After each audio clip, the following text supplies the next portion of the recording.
عليكم ورحمة الله تعالى وبركاته. ويلكم مال بدني ذات كجوكتان اسكسون نقد ونكسن أولي بحسالة وأنا جوا عبد الرحمن محمد إسماعيل كان يدعون اسمه وجاب الجميل في الشارع. هدي الموضوع صبتهاي سودو هدي تهرنوا لجوكتين واتكم عشان تعالجك عادي من كلام عن علنيا. فضل هدي الموضوع صبتهاي سبسكرايب لايك كومنت شير أنتم مهمة يناتهاي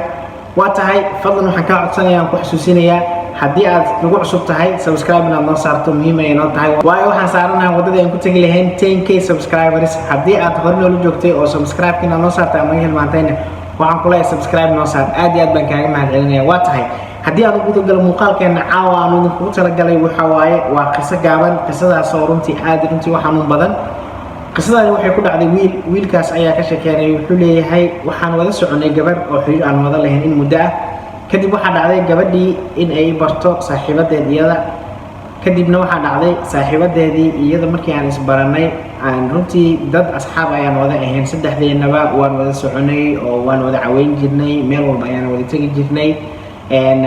runtii waxaa dhacday gabadhaasi markii la barayay ayuu leeyahay waxaa laygu sheegtay saaxiibadeed inay leedahay xiriir ama saaxiib inay iyadana leedahay kadib maalin walba waxaan weydiin jiray saaxiibka aaway ku soo wacmiya haddii aan israaceynana maan inaan israacno meexeen ku dhaceyn marka kadib waxay tiri saaxiibkay waa iska mashquul badan yahay waa qof shaqeeyo waxyaabo noocaas ay ku andacootay mar walbana wiilku wuxuu weydiin jiray saaxiibka lama arko saaxiibka ma soo wadatid markaa banaanka soo aadayno waxyaabo noocaas waxay ku dhihi jirtay wiilka saaxiibkay lama arko wuu mashquul badan yahay ma jecla dadka banaanka aaday waxaas ma ahan waxyaabo noocaas ay dhihi jirtay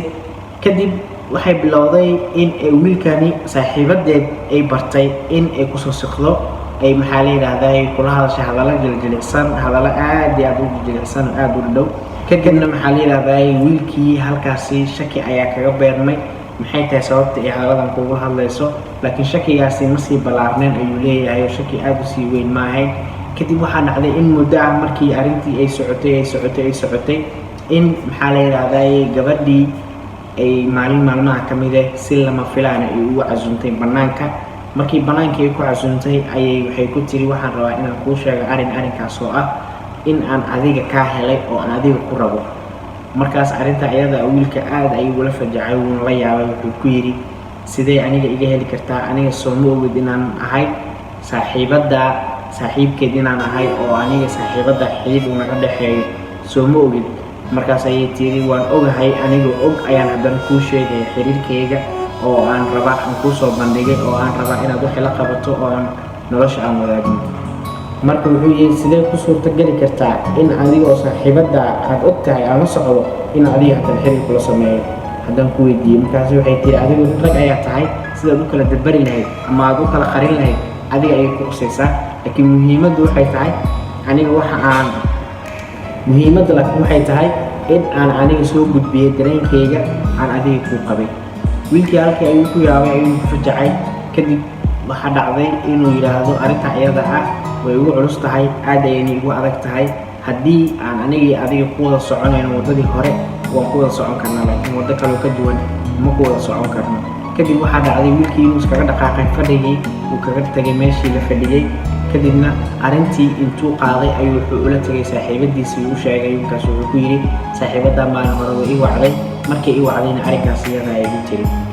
gabadhii waxa maysan hubsanin isla markii waxay tiri labadiina markii hore waa idinka shakisanaa haddana iyadan kugu ogahay iyadaas la saaxiib oo la joog oo wax doonto ha kuu ahaato aniga mar dambe ha isoo raadsan gabadhii ayaa maxaa la yiraahdaa jawaab kulul ama asaga uusan ka filaynta oo maxaa la yiraahdaa uu kala kulmay kadib wuxuu yiri maxaa ka qaldan maxay tahay waxa ku hadlaysid aniga sidee kalsooni darada halka inta la eg maxay tahay waxay ku tiri niyow dhageyso gabadha adiga iyada shuxshuxdiina markii hore waa ka shakisanaa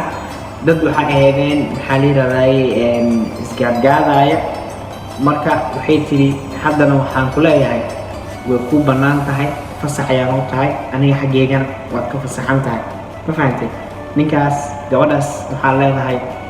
gabadhaas ayaan kugu ogahay iyaduna saaxiibtinimadeeda halkan ayaa igu dambaysa adigana xiriirkaaga halkan ayaa igu dambaysa labadiina ayaa isku kin ogahay mar dambena meelaan joogo soo istaagi hana ii imaanayay tiri wiilkii asagoo yaaban wuxuu ku hadlana aanan garanayn ayuu waxay maxaa la yiraahdaa halkii gabadha uga dhaqaaqday kadib waxaa dhacday in uu wax fahansiiyo oo fariimo u diro waxay sameysay meel walba kala soo xiriiri lahaa blog ayay saartay wayna xirtay kadib wuxuu isku dayay inuu dad kale la kaashado arrinta iyada ah laga caawiyo dadkii uu diray oo dhanna way kasoo biyadiiday waxay go'aan ku gaartay in noloshiisa uu ka baxo noloshiisana mar dambe waxay go'aan ku gaartay in nolosheeda uu ka baxo mar dambe nolosheeda uusan soo eegin uusan soo fiirin kadib wiilkii waxaa ku soo dhalatay taladaas oo ah in qofka kaliya ee ka caawin kara arrinka inay tahay iyada saaxiibadeed oo ahayd qofta arrinkan burburisay sheekadana qurmisay ayaa waxaa u soo baxday inay tahay qofta kaliya xal keeni karta xalka ay keeni kartana muxuu yahay marka waxaa su-aasha isweydiinta mudanaya waxay tahay xalka ay keeni karto qofta arrintan ku dheeshay ee xumaysay maxay tahay